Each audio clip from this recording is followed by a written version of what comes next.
عما يتساءلون عن النبأ العظيم الذي هم فيه مختلفون كلا سيعلمون ثم كلا سيعلمون ألم نجعل الأرض مهادا والجبال أوتادا وخلقناكم أزواجا وجعلنا نومكم سباتا وجعلنا الليل لباسا وجعلنا النهار معاشا وبنينا فوقكم سبعا وشدادا وجعلنا سراجا وهاجا وأنزلنا من المعصرات ماء وثجاجا لنخرج به حبا ونباتا وجنات ألفافا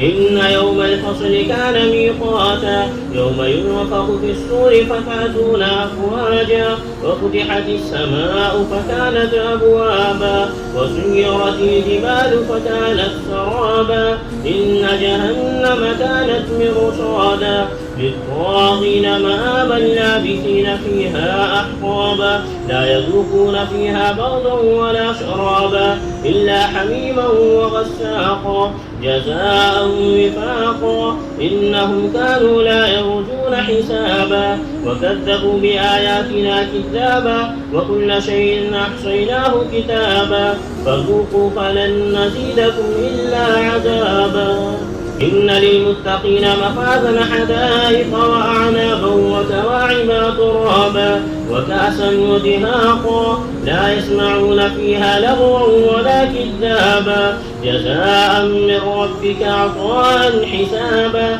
رب السماوات والأرض وما بينهما الرحمن لا يملكون منه خطابا يوم يقوم الروح والملائكة صفا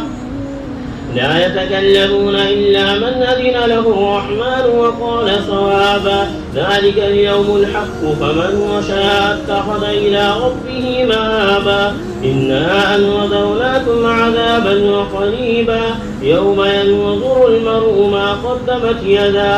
قدمت يداه ويقول الكافر يا ليتني كنت ترابا.